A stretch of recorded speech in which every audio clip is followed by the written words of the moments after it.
Vale, pues voy a empezar ya. En esta clase, esta clase la vamos a dedicar al contexto italiano de posguerra, sobre todo a los primeros años después de la guerra. Hostia. Vale.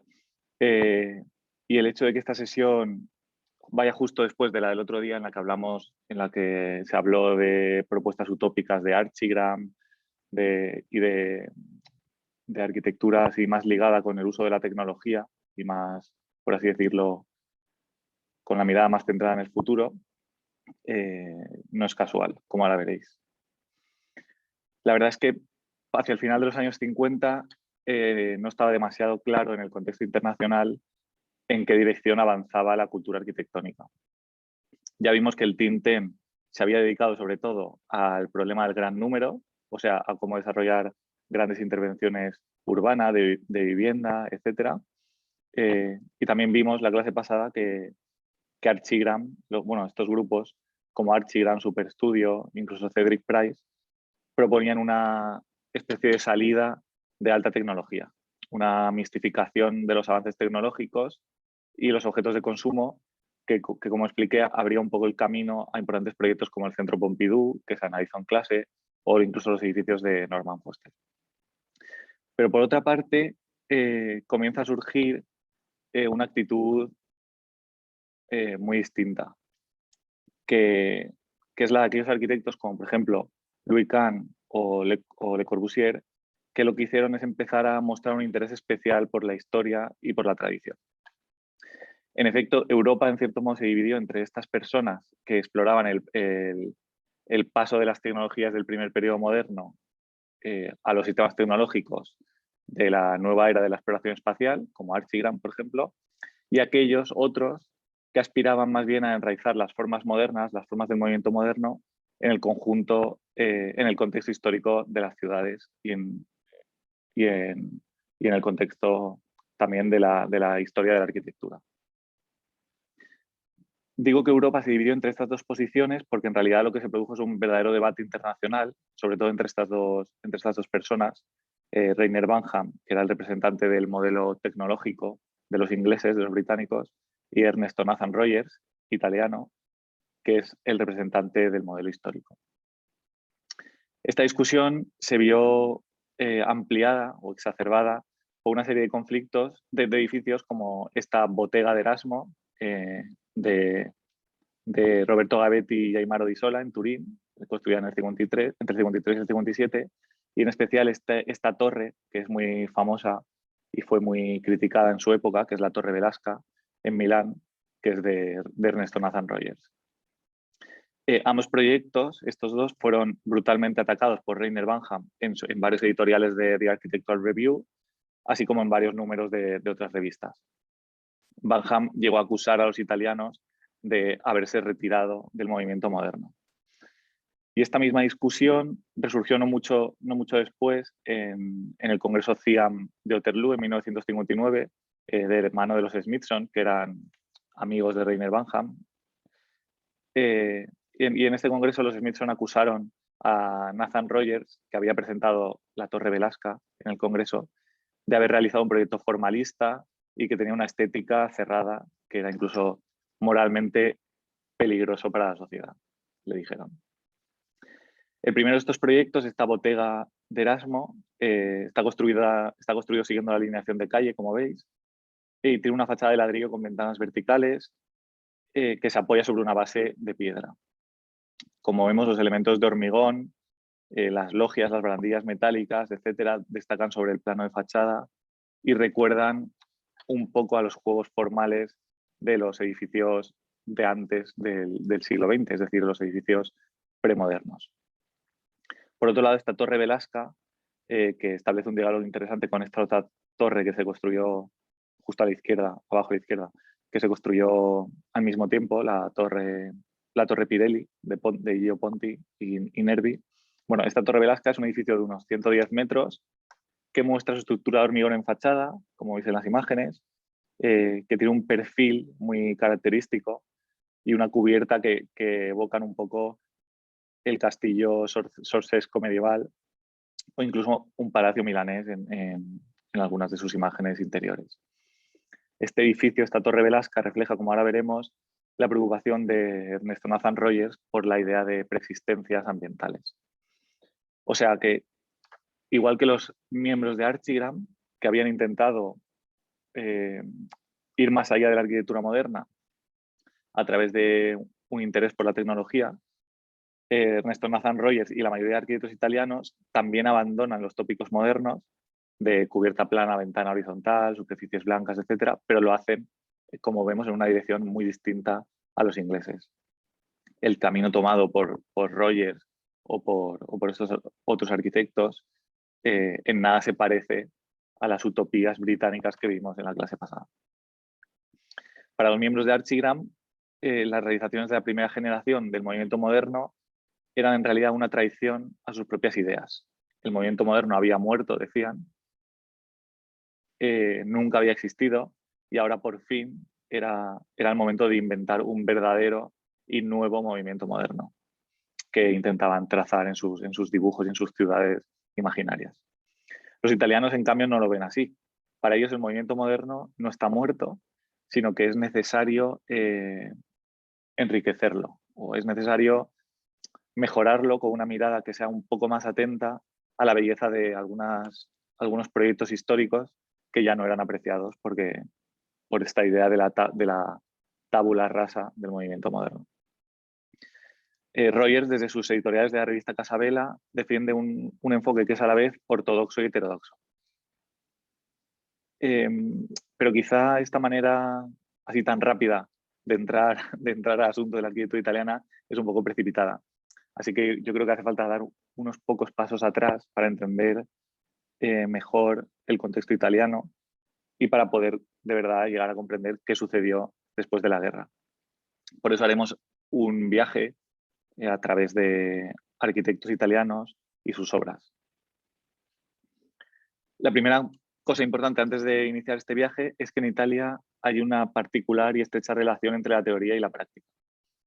Son los mismos arquitectos siempre en Italia, y esto es una cosa muy particular del contexto italiano, son los mismos arquitectos los que hacen teoría de la arquitectura.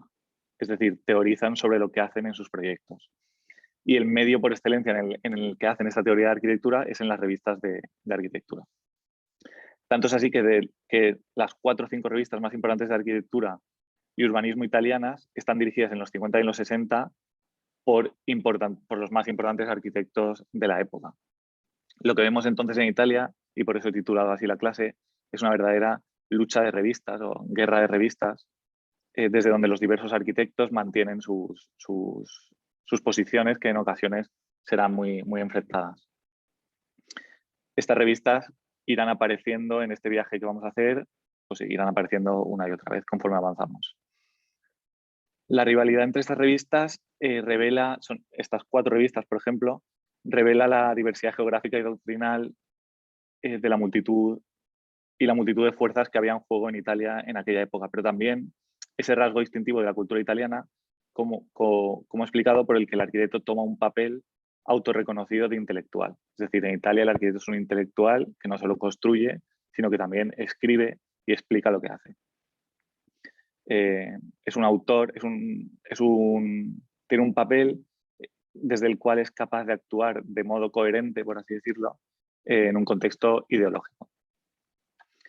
En Roma, aquí voy a explicar un poco estas 4 revistas, en Roma Bruno Cevi edita la revista Metron, desde la que propaga las ideas de Frank Lloyd Wright en defensa de una arquitectura orgánica.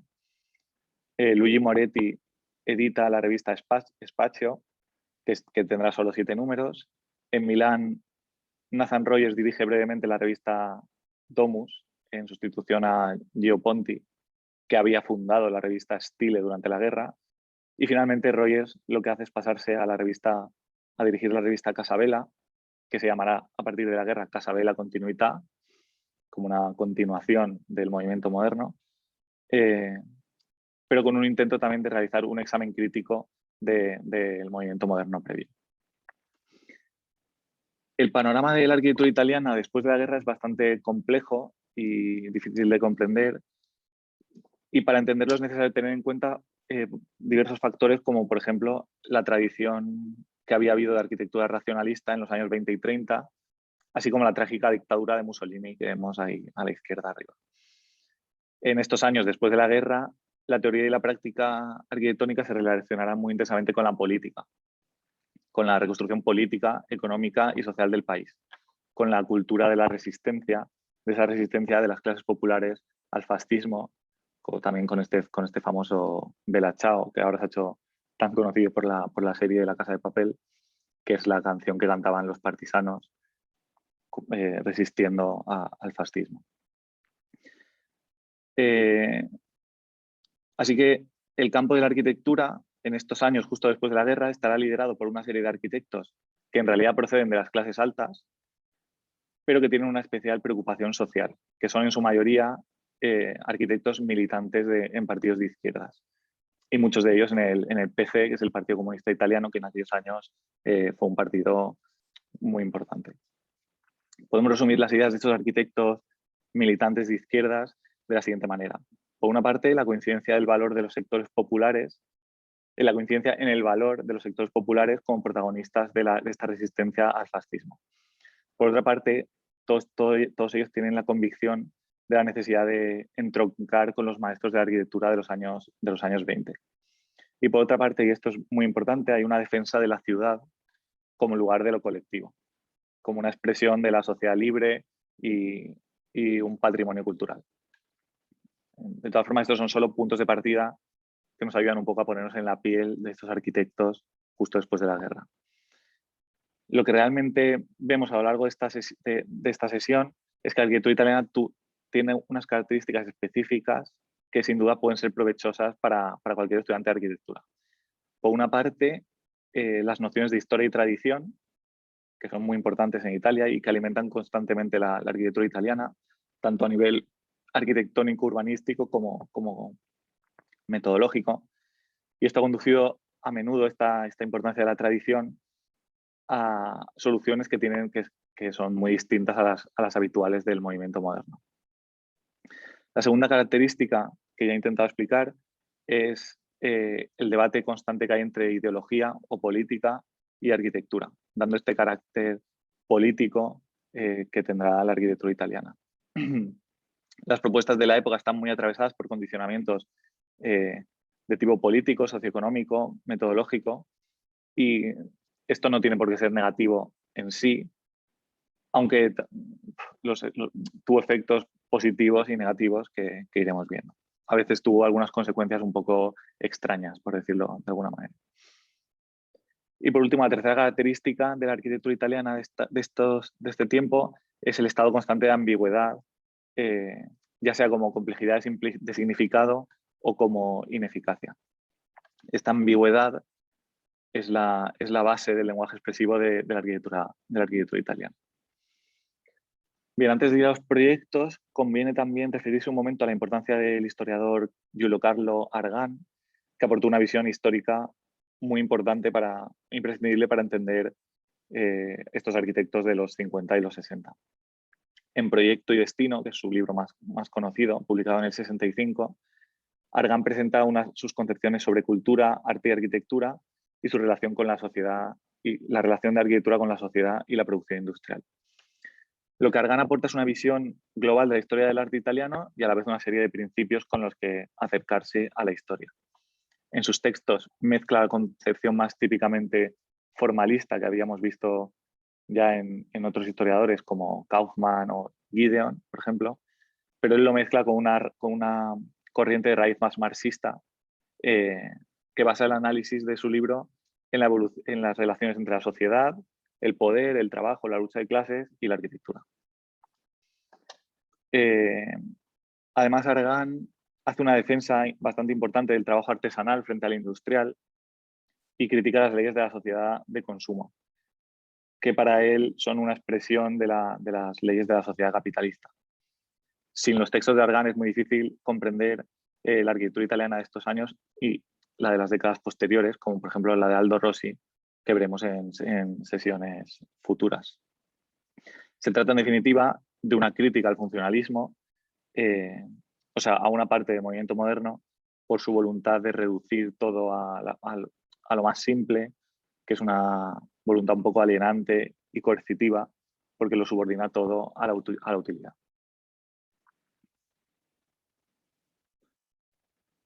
Iniciamos pues este viaje por arquitectura italiana de posguerra, que es la de las décadas 50 y 60. Bueno, desde la guerra hasta 45 al 65. En este viaje hablaremos de arquitectos como no demasiado conocidos quizás a nivel internacional, pero con obras, en mi opinión, muy interesantes y que está bien conocer. Arquitectos como Albini, Gardella, Ernesto Nathan Rogers, Quaroni, Muratori, Libera, Moretti e incluso Carlos Carpa. Todos o casi todos ellos habían ejercido la arquitectura racionalista en los años anteriores a la guerra. Pero hemos de entender en el contexto italiano que, a diferencia que en otros países donde otros regímenes dictatoriales, como por ejemplo el de Hitler o el de Stalin, en donde la arquitectura moderna había sido incluso casi prohibida y se había apostado por una arquitectura más neoclásica, etc. En el contexto italiano esto no fue así. En el caso italiano, la arquitectura racionalista, como esta casa del Fascio de Giuseppe Terragni, había sido apoyada desde el régimen fascista de Mussolini y había sido combinada con lo que se ha llamado la arquitectura novecentista.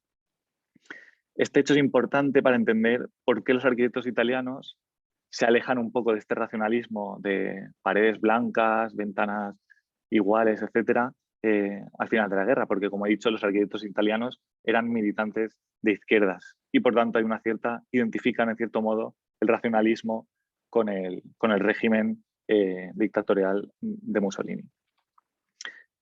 Para los arquitectos de la generación de Rogers y Albini, el estilo internacional se había contaminado con el fascismo, en cierto modo, y además, en su opinión, no se adecuaba exactamente al contexto italiano, que está caracterizado por una permanencia, por una presencia constante de los edificios históricos, etc. O sea, en su opinión, había como mínimo que revisar este racionalismo. Entre estas obras racionalistas de antes de la guerra, podemos encontrar, por ejemplo, la casa de Figini y Polini, a la izquierda, que es una clara referencia a las obras de Le Corbusier, incluso una aplicación casi directa, sin pensárselo, de los 5 puntos de la arquitectura. O también diversas obras de Terragni, que es quizá el mejor arquitecto racionalista de antes de la guerra en Italia, como por ejemplo esta casa del Fascio, muy conocida, o el jardín de infancia de Santelli.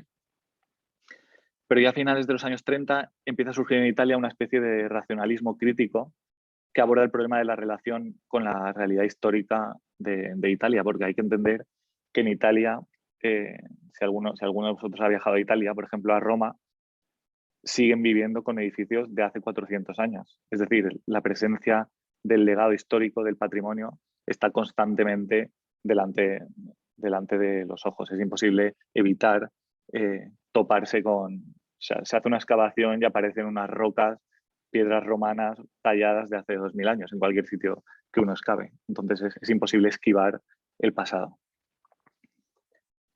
Por ejemplo, en 1938 Gardella emplea por primera vez técnicas y materiales que están directamente extraídas de las tradiciones locales, como por ejemplo el ladrillo visto o estas celosías, en este dispensario antituberculoso de Alessandria.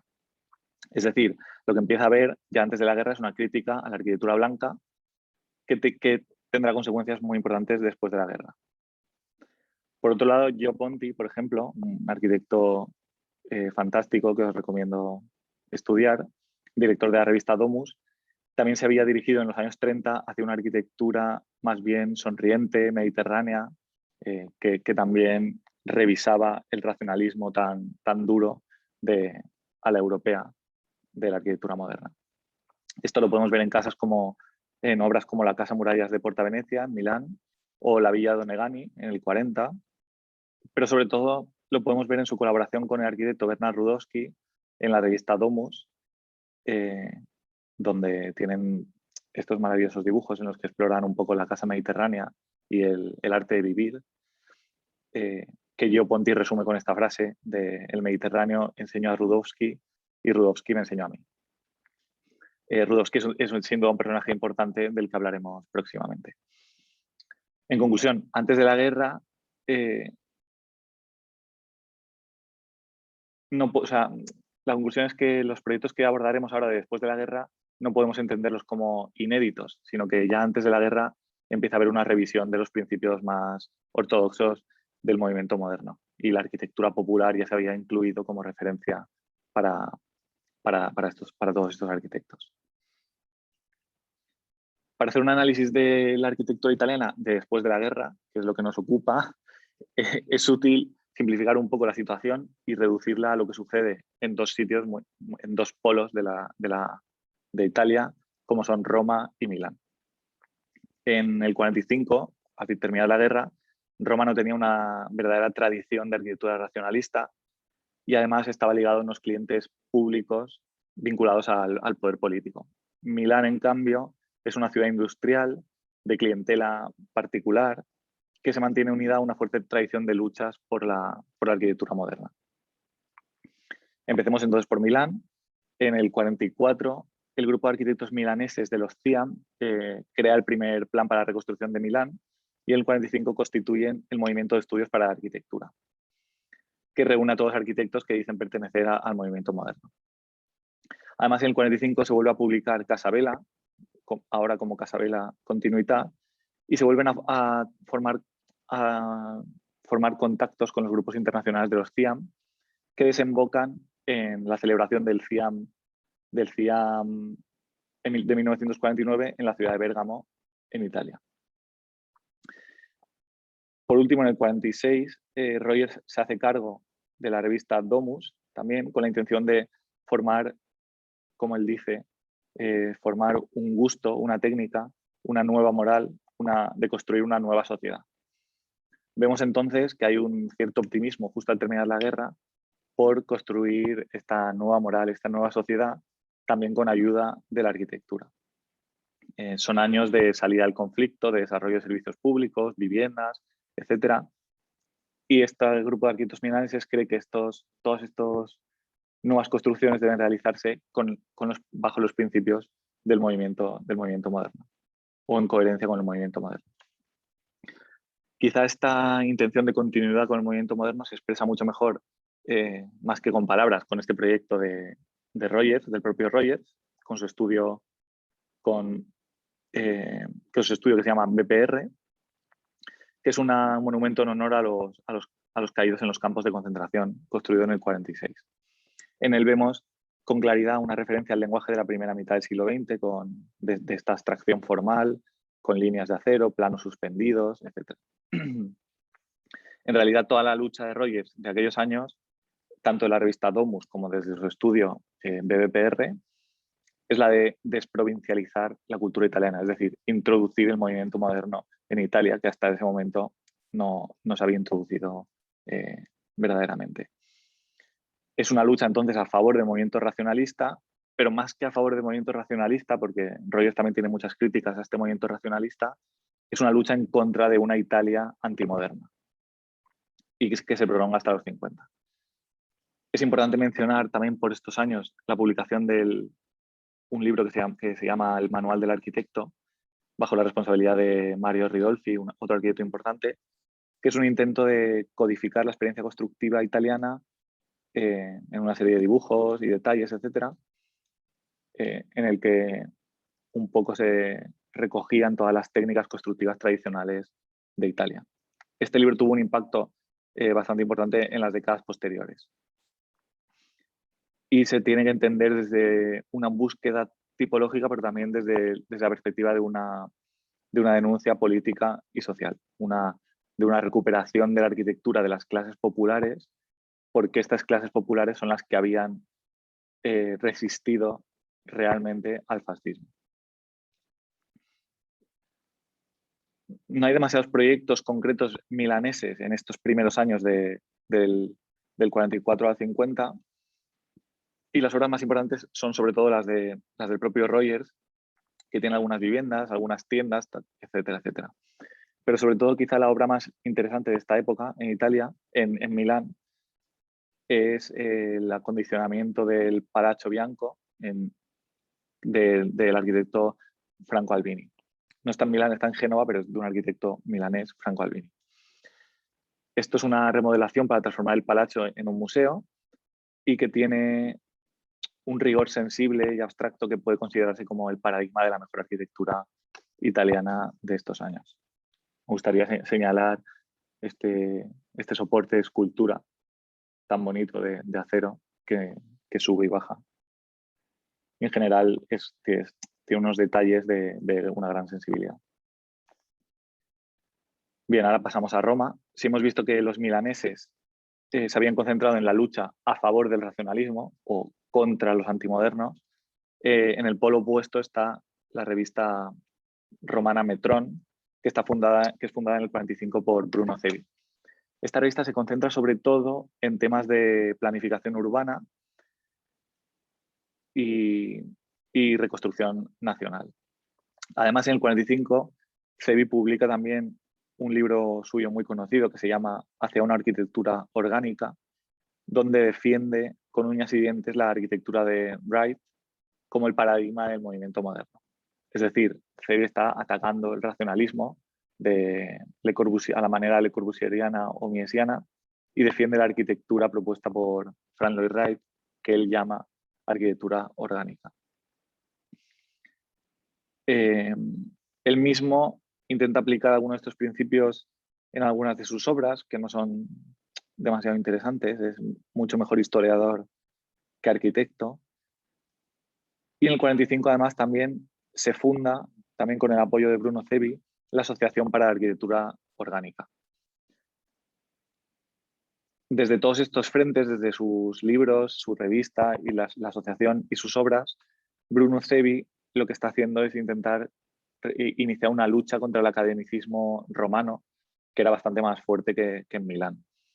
Así, la APAO, esta asociación por la arquitectura orgánica, desencadena una serie de fuerzas creadoras que estaban hasta ese momento escondidas.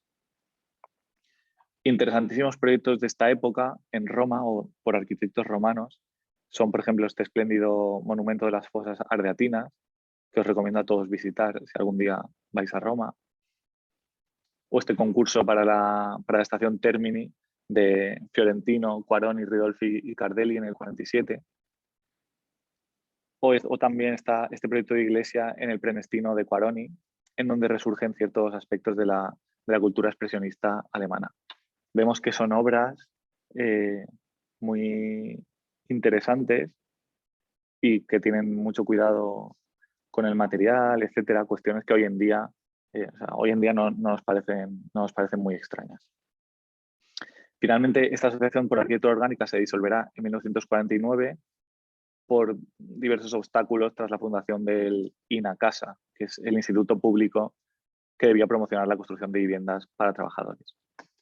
Bien, llegamos entonces a los años 50, que marcan verdaderamente un cambio importante en la historia de la arquitectura moderna italiana. Es lo que Vittorio Gregotti, que es un arquitecto pero también historiador, ha llamado aspiración al realismo. Y lo que otros historiadores han asociado con el movimiento neorealista italiano. Este neorealismo italiano, en realidad, más que un movimiento arquitectónico, fue un movimiento sobre todo cinematográfico que había surgido en Italia tras la guerra y que tenía como objetivo mostrar a través de las películas y también a través de las pinturas y a través de otros medios las condiciones sociales más auténticas y más humanas, una especie de fijación de la mirada otra vez en estas clases populares, en estas cosas, acontecimientos de la vida cotidiana que tanto habían marcado en Italia esta resistencia contra el régimen de Mussolini. Esta, por ejemplo, es una película de Fellini, creo, si no estoy equivocado, que se llama El ladrón de bicicletas, que Fellini es uno de los directores más relacionados con este neorrealismo italiano. Pero bien, desde la arquitectura, esta aspiración al realismo se puede entender según tres formas fundamentales. En primer lugar, como aspiración a la realidad como aspecto de la ideología nacional popular de la izquierda patriótica. Por otra parte, una aspiración a la realidad como historia y como tradición. Y por último, una aspiración a la realidad como conexión con el ambiente preexistente.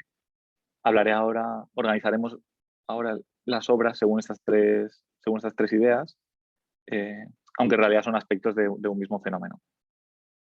En primer lugar, hay que tener en cuenta que este intento de neorrealismo arquitectónico se produce cuando el verdadero neorrealismo, o sea, el de las películas, el de los cuadros, etcétera, ya ha sido en realidad derrotado, puesto que en 1948 las izquierdas políticas habían sido derrotadas y había llegado al poder en Italia la democracia cristiana.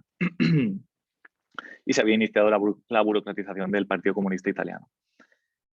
Cuando Gregotti habla de aspiración al realismo en la arquitectura, en vez de hablar directamente de realismo, lo hace así porque lo que proponían los arquitectos de la época, que eran en su mayoría de izquierdas, como ya he dicho, o sea, su discurso sobre las masas populares, el proletariado, las fuerzas económicas, etcétera, no representa en realidad la realidad política de los años 50 italianos, en la que las izquierdas habían sido derrotadas y no habían logrado obtener el poder.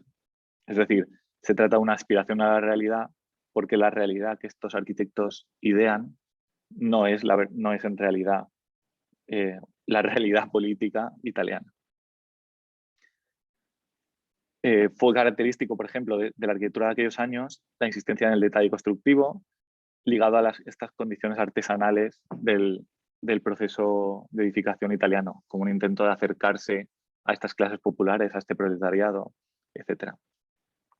Era considerado esta idea de utilizar técnicas constructivas artesanales como un medio para llegar a comprender a las masas populares y articular una forma arquitectónica adecuada para ellas. Por eso este manual de arquitecto que he mencionado antes se convirtió en un emblema bastante importante de la situación existente. Se veía la tecnología de, por ejemplo, el grupo Archigram como un producto del sistema capitalista que debía ser rechazada como fin en sí misma. Se creía que la cultura arquitectónica debía encontrar un lenguaje propio alejado de las élites burguesas. Pero en realidad, si lo pensamos bien, este rechazo a la tecnología y esta recuperación de las soluciones tradicionales no tenía mucho sentido, sobre todo porque se están alabando elementos de expresión tradicionales de la arquitectura popular que en realidad muestran más bien la dominación que había de unas clases sobre otras cuando se hicieron estas viviendas populares. El proyecto que mejor representa esta actitud de recuperación de lo popular en esta época es este barrio, el barrio Inacasa en Roma, que está proyectado por Quaroni, Ridolfi y Aimonino entre el 50 y el 54. Vemos aquí muy claramente esta aspiración a la arquitectura popular, alejada del lenguaje de la arquitectura burguesa. Pero la cuestión es que este proyecto, si veis las imágenes y los dibujos, no parece que se haya proyectado en los años 50, parece que sea un proyecto de 1800 o de principios de los 20. En cierto modo es incluso un poco grotesco o extravagante y representa bien las experiencias y las contradicciones de la arquitectura italiana de aquellos años. Esa especie de dificultad para encontrar instrumentos adecuados de expresión.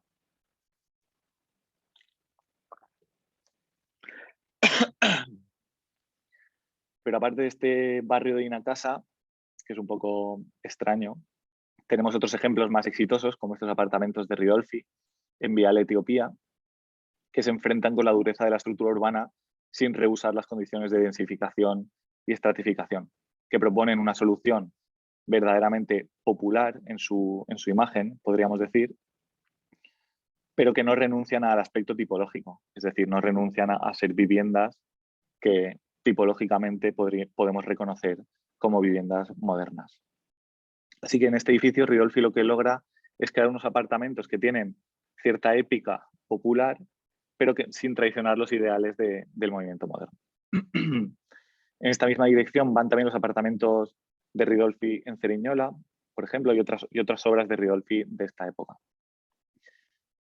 Si comparamos estas obras con las utopías tecnológicas de Archigram, enseguida, que son prácticamente de la misma época, enseguida nos sorprenderá la diferencia de lo que estamos viendo. Otros ejemplos son el barrio de Martela o el barrio de San Basilio de Mario Fiorentino, etc. Muchos ejemplos de esa época de arquitectura moderna con este aspecto de arquitectura popular.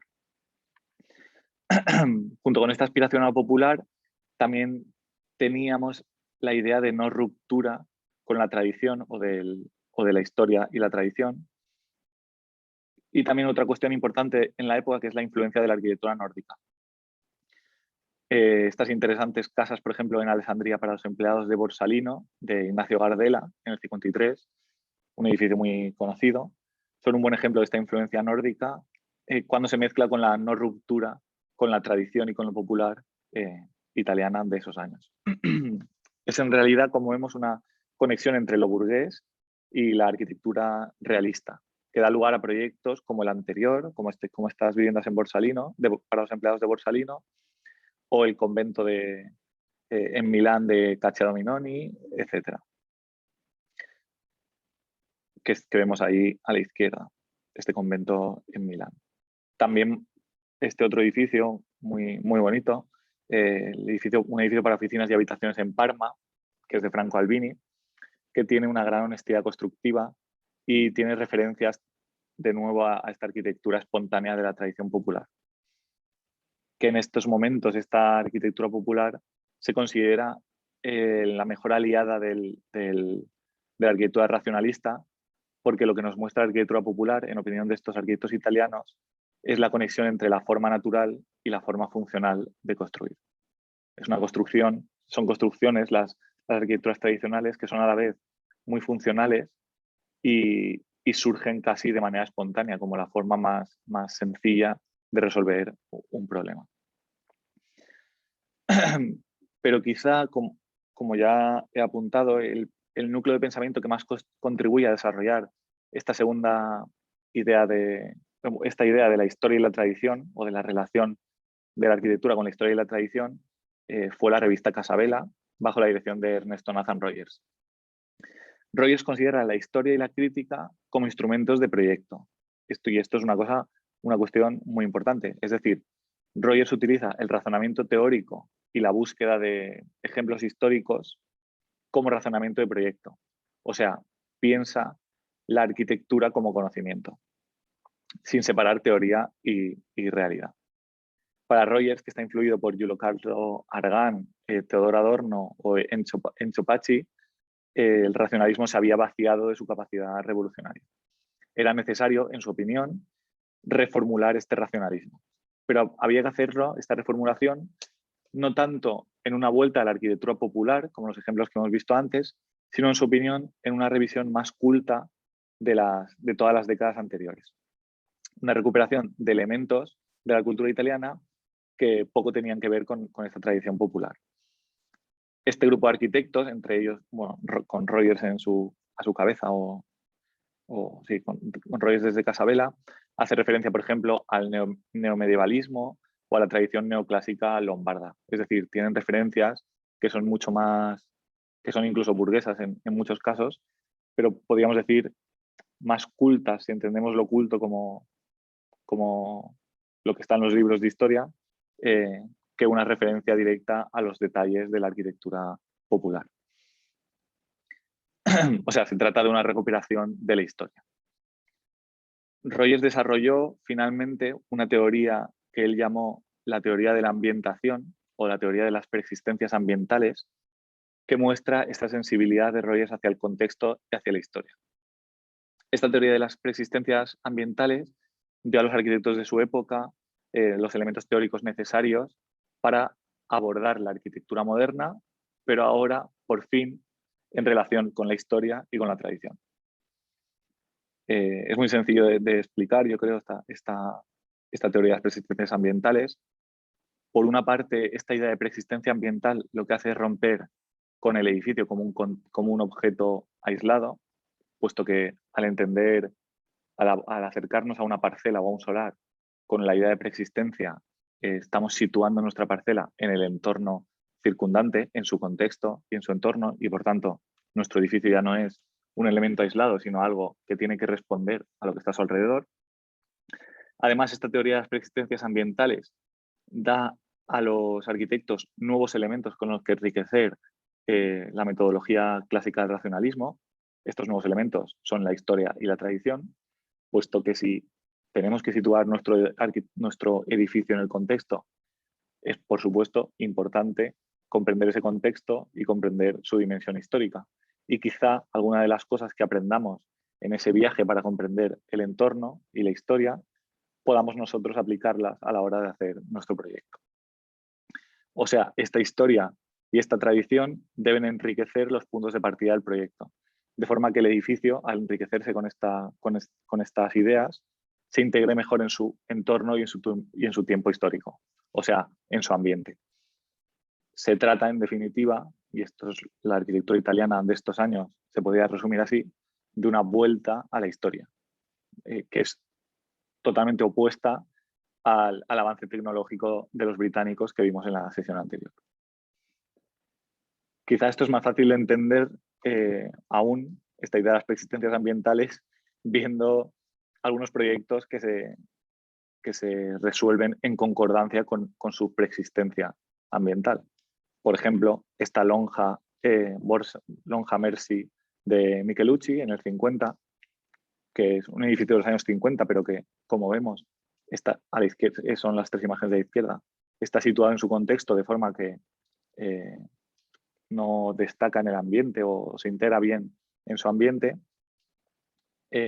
Por ejemplo, también el hotel Punta San Martino de Gardela y Zanuso, que no está aquí en las imágenes, o esta casa, la casa Alexatere de Gardela en Venecia, que es la que está a la izquierda de esta iglesia, obviamente, que tiene esta relación tan curiosa con los palacios burgueses de los alrededores. Recordemos que estos proyectos que estoy enseñando ahora mismo son proyectos construidos entre los 50 y los 60, incluso en el 57 estamos viendo uno de ellos. O sea, después del movimiento moderno, después de las obras de Le Corbusier, etcétera, etcétera. Y fijémonos que lo que intentan es adaptarse a su contexto, o sea, sumergirse en la atmósfera histórica italiana. También es muy conocida esta intervención de Franco Albini en el Museo del Tesoro de San Lorenzo, en Génova, que es quizá una de las obras, para muchos historiadores, una de las obras más interesantes de la arquitectura italiana de posguerra, que es una obra del 56, pero que no parece del 56, por resumirlo. Y sobre todos estos ejemplos, quizá el ejemplo paradigmático de esta aplicación de la idea de preexistencias ambientales es esta Torre de Lasca del propio Ernesto Nathan Rogers con su estudio BBPR, de la que hablará ahora Amanda. Para terminar este viaje por arquitectura italiana, leamos lo que escribía Franco Albini, en 1955, donde decía la tradición es un dique a las licencias de la fantasía, a lo provisorio de la moda, a los dañinos errores de los mediocres. Es decir, para estos arquitectos italianos, la tradición no es algo que les perjudique ni que contenga sus maravillosas ideas, como podría ser para los miembros del grupo Archigram, sino que la tradición es realmente una guía para un adecuado o para un buen proyecto arquitectónico. Es una guía para evitar los errores y para evitar licencias innecesarias. Parece incluso que Albini está hablando contra Archigram, llamándoles mediocres. Bueno, detenemos aquí el viaje y vemos que lo que sucede, o vuelvo a explicar que lo que sucede en Italia tras la guerra va en una dirección opuesta a lo que sucede en Gran Bretaña, al menos en lo que se refiere a esas cosas que sobrepasan las fronteras nacionales y llegan a la discusión internacional. porque obviamente en Gran Bretaña también habrá arquitectos que se fijen en la historia y en Italia también habrá arquitectos futuristas que hagan propuestas históricas, como por ejemplo Superzoom, que es un grupo italiano que vimos el otro día. Pero a rasgos generales, lo que llega al debate internacional es que en Gran Bretaña se defiende la tecnología, por así decirlo, y en Italia, en cambio, los arquitectos defienden la historia. Y esta discusión llega a través de artículos de revistas a nivel internacional, pero también en los congresos del movimiento del Congresos Internacionales de Arquitectura Moderna o incluso en las reuniones del think tank. Esta idea de Rogers, esta teoría de las preexistencias ambientales, abre la posibilidad de un retorno a la historia, de un enriquecimiento de la arquitectura moderna con elementos históricos que habían sido abandonados, que no solo elementos populares, pero aún así en Rogers este enriquecimiento se produce de un modo que es sobre todo, como he explicado, intelectual.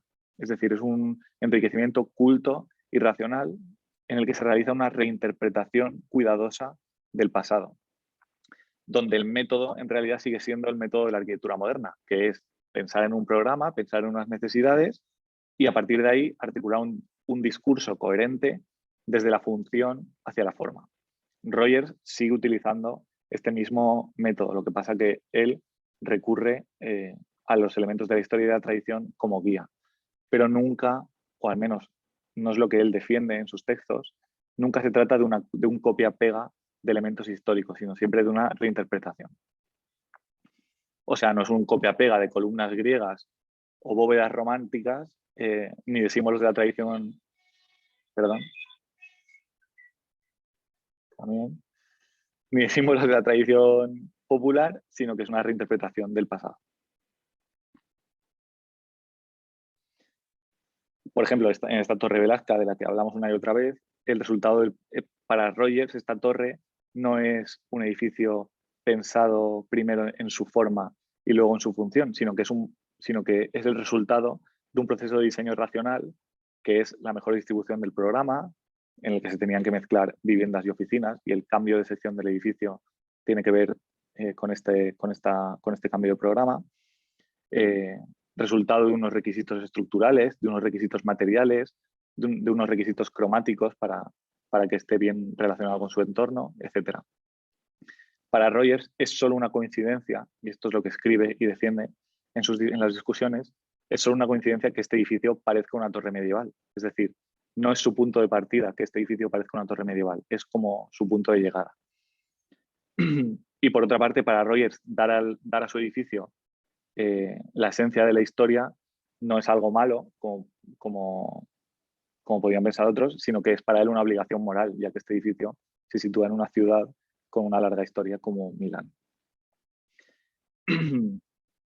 Y esta cuestión de que para Rogers el pasado es una reinterpretación, o sea, se debe realizar una reinterpretación del pasado y que para él el punto de partida sigue siendo el mismo que el del método racional del movimiento moderno, es importante entenderla porque esta es una actitud muy distinta a la de otros arquitectos que también utilizan la historia, pero lo hacen de una manera mucho más formalista, a través de una copia y de un uso casi de elementos históricos como si fuesen signos y símbolos, que es lo que veremos en las clases sobre la arquitectura postmoderna y que es un enfoque muy distinto a este.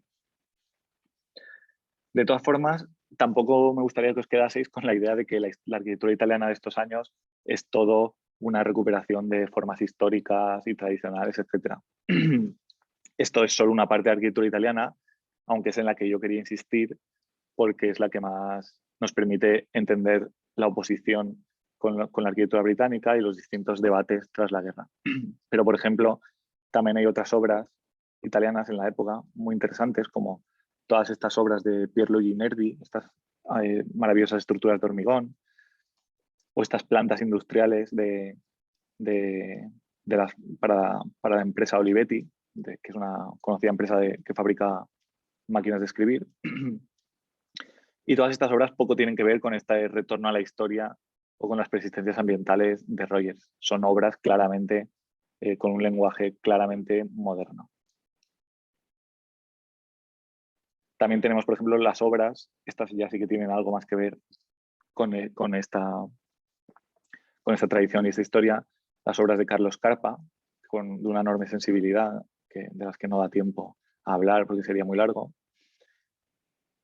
y etcétera. Pero bueno, he querido centrarme más en las obras esta idea de persistencias ambientales y en la vuelta a la historia y la tradición, porque en realidad las obras de Rogers, Ridolfi, Albini tuvieron un impacto internacional bastante grande, y especialmente en España y especialmente en Cataluña.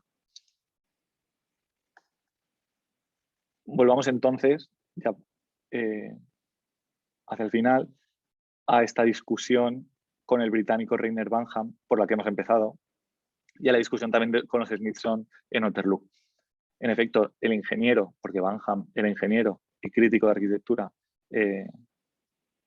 este ingeniero atacó crítica y ácidamente a la arquitectura italiana, porque en su opinión habían traicionado los principios de la modernidad al acudir a la historia como fuente de inspiración. Pero desde la revista Casabella, Rogers respondió a Banham con una célebre respuesta a los guardianes de las neveras, se titulaba así su texto, reivindicando la posición de la arquitectura italiana como coherente con una investigación que, en continuidad con el movimiento moderno, había sabido evitar el conformismo y el formalismo del movimiento moderno. Es decir, Rogers, en opinión de Rogers, él y sus compañeros italianos habían ido más allá del movimiento moderno y lo habían enriquecido con todo eso que el movimiento moderno había dejado de lado. A los Smithson, por su parte, que le habían acusado de formalista a Rogers en esta Torre Velasca, porque en su opinión habían copiado una torre medieval, a los Smithson, Rogers les recordó su obsesión por copiar a Mies, a Le Corbusier, a Gropius, a Dos Sims, incluso a Palladio. Es decir, acusó también a los Smithson de copiar, porque al final todos los arquitectos copian en cierto sentido. Y resumió su respuesta a los Smithson con una frase que para mí es casi demoledora, que es eso de que lo que pasa es que simplemente a ustedes el proyecto de la Torre Velasca no les gusta, no se busquen excusas de problemas morales, etcétera, simplemente no les gusta porque les gusta más pues, otras formas. Eso es lo que básicamente les respondió. Porque Néstor Nathan Rogers siempre vio absurdo que la mirada hacia el pasado solo se pudiera dirigir hasta el movimiento moderno, como por ejemplo podían pensar los Smithson, pero nunca más allá de él. Para él, en sus artículos, en sus edificios, etcétera, la arquitectura no tiene que quedarse, el estudio del pasado no tiene que quedarse solo en el movimiento moderno, sino en toda la historia de la arquitectura. Y esto es lo que él defendió en todos sus debates, con sus artículos y sus edificios, por mucho que a nosotros hoy en día estos edificios tampoco nos gusten demasiado, como tampoco les gustaban a los Smithson.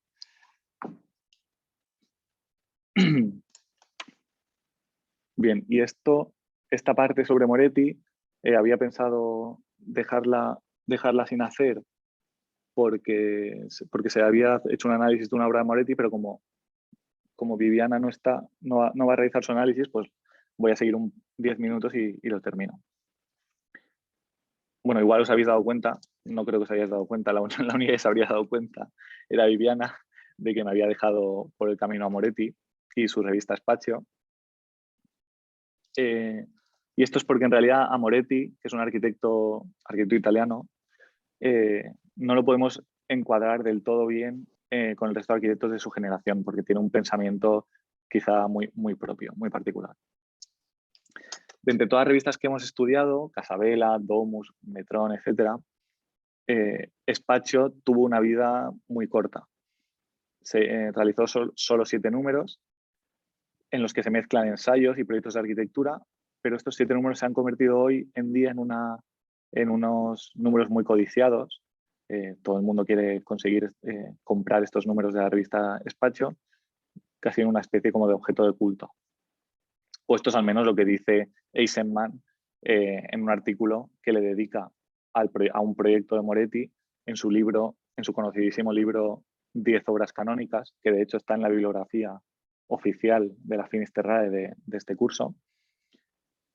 Y además este artículo que dedica al edificio de Moretti, que es el edificio que había que analizar hoy, que no analizaremos, es el edificio es el primer edificio del libro, es decir, es el edificio con el que Eisenman nos presenta sus reflexiones.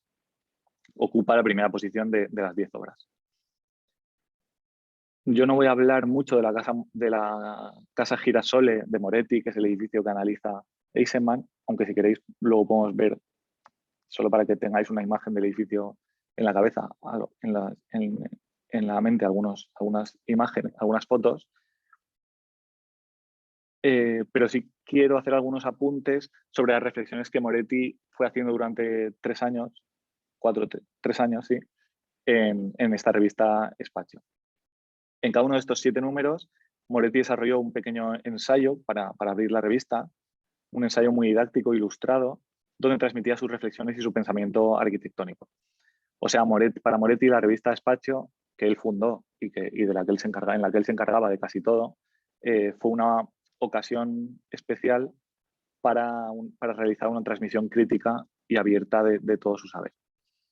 Como he dicho, Spazio publicó entre el 50 y el 53 7 números y estuvo dirigida solo por una única persona, que es el arquitecto y coleccionista Luigi Moretti.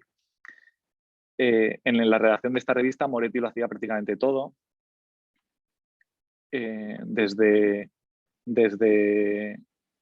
la selección de obras a la escritura de textos, la selección de imágenes y sus encuadres, el montaje, etc. Desde la línea cultural hasta el planteamiento crítico de comparación entre el arte antiguo y contemporáneo. O sea, era él prácticamente, aunque aparecían obras de otros arquitectos y aunque colaboraban otros escritores, él era prácticamente el que decidía todo en la revista. Además, en cada uno de estos números, la representación de obras de arquitectura contemporánea, de arquitectos importantes de la época, iba siempre acompañada de una relectura de maestros escogidos del arte antiguo, pintores, escultores y arquitectos. Que es que además siempre se realizaba con una metodología muy particular, que era cogiendo detalles de sus obras y ampliándolos, sacándolos de escala y poniéndolos en relación con otros elementos más contemporáneos. Debemos señalar que Moretti era, como he dicho, un coleccionista de arte, tenía un gran banco de imágenes que utilizaba en todos sus textos para crear nuevas relaciones entre esculturas, por ejemplo, de Bernini o pinturas de Caravaggio y edificios de Miguel Ángel o sus propios edificios. Estas son algunas páginas de esta revista Spazio. Como vemos, por ejemplo, en la de la izquierda abajo hay unos mosaicos, unas piezas, unos pavimentos que él relaciona, que él abstrae de alguna forma al ampliarlos y al sacarlos de contexto y los llega a relacionar con un cuadro de Mondrian. O, por ejemplo, en esta imagen que tenemos las 3 columnas a la derecha, vemos las pinturas de Caravaggio con este juego de luces y sombras que él relaciona con la arquitectura de Miguel Ángel. En definitiva, la investigación desarrollada por Moretti, la de la relectura de grandes momentos artísticos del pasado, para subrayar la actualidad del pasado y su interés en el proyecto de arquitectura del presente. Moretti describe la arquitectura haciendo que nos olvidemos del momento histórico concreto. Usa, como he dicho, el recorte, el encuadre, la ampliación, el fragmento, etc. Y estos detalles se montan en la página buscando correspondencias y relaciones entre las formas. El arquitecto defiende un método de trabajo que se enriquece con los materiales más heterogéneos y hace referencia, por ejemplo, a la escultura griega, a las pinturas de Caravaggio y en especial, entre todas sus referencias, el barroco de Bernini.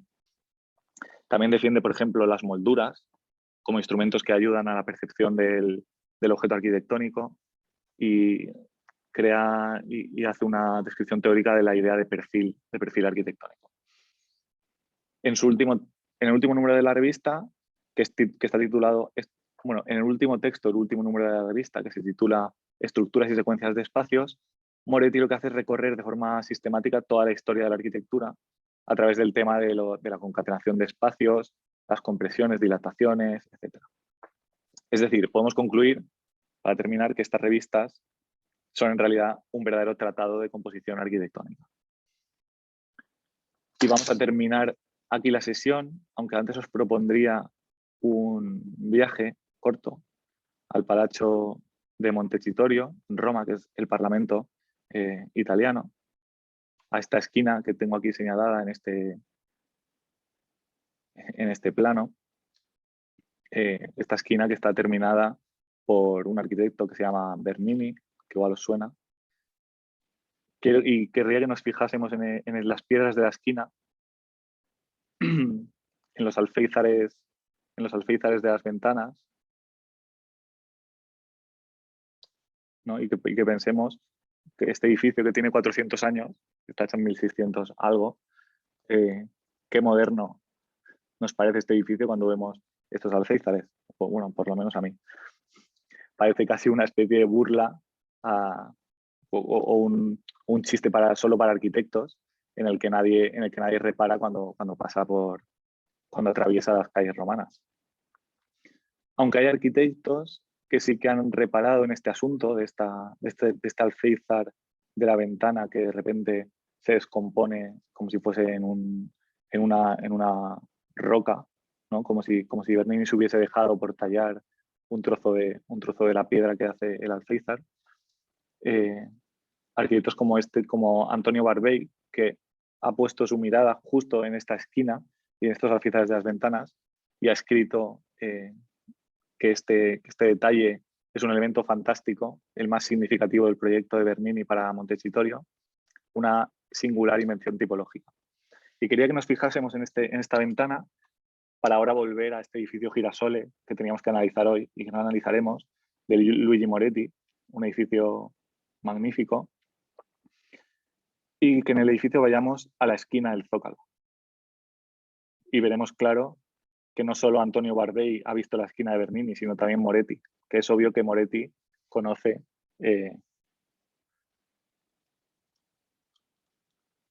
esta esquina del Palacio Montecitorio de Bernini. Moretti ha visto a Bernini, incluso si vemos, se ve el ratón creo, si vemos aquí, en su jamba de la ventana, ha puesto una pierna de una escultura, un trozo de una escultura. Y aquí, como vemos, en el alféizar ha hecho algo muy parecido a lo que hacía Bernini en Montecitorio. Es decir, aquí vemos que eso que os he explicado, que en la revista Espacio Moretti hacía referencia a maestros de la antigüedad y utilizaba detalles de sus obras para ponerlas en relación con un contexto moderno, esto mismo es lo que hace en sus edificios. Y esta es quizás la razón por la que Eisenman, en su artículo, dice que este edificio de Moretti es el primer edificio postmoderno.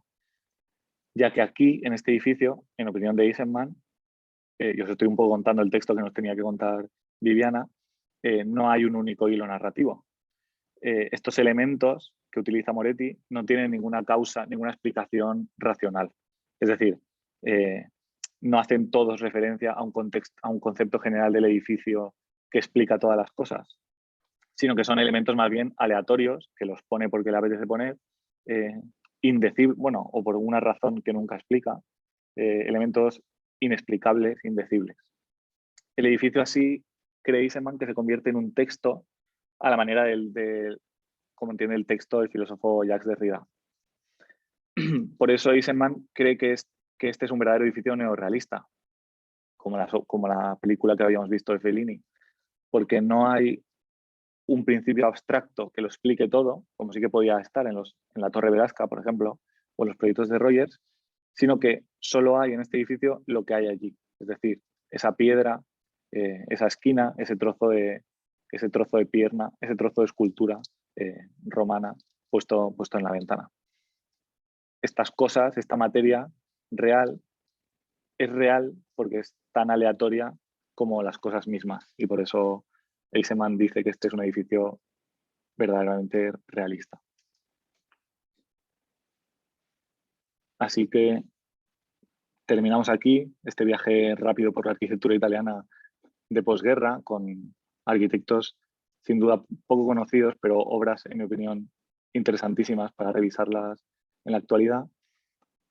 Y ahora realizaremos el análisis de la Torre Velasca de Nathan Rogers.